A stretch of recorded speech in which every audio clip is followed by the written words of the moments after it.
It's the metric system for Americans. Americans get that the metric system is clearly better. We're mostly not stupid. And, in fact, for the math challenged, that's all of us, the metric system is much easier to use.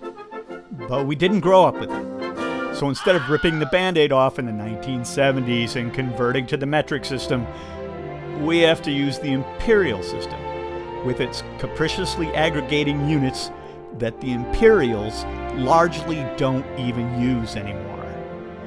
Is that a mile or a nautical mile? What's a knot? What about teaspoons to tablespoons to ounces?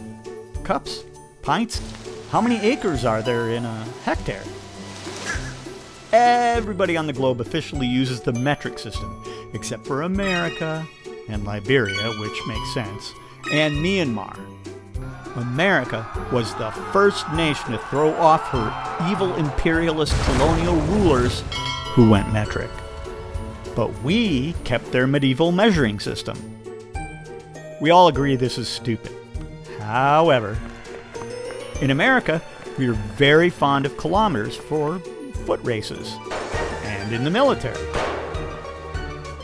Scientists use the international system.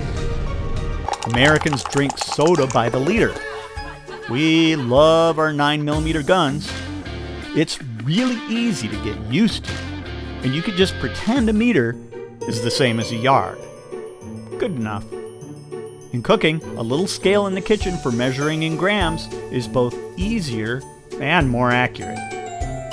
Even if we did convert to the metric system, we would still retain our other measures. In France, where the metric system was invented, a Parisian will go to the boulangerie and get a baguette, or a loaf of rye. Baguette and loaf are units of measure. The globe measures horses and hands from America to Saudi Arabia. Astronomers often use kilometers or light seconds or light years, but you'll still find parsecs in scientific papers. In America, you get a stick of butter. In Europe, you get 250 grams, which is about 2 sticks of butter. The Amish sell roll butter, which I suppose a roll is a unit of measure. You can get a yard of dirt or a cord of wood.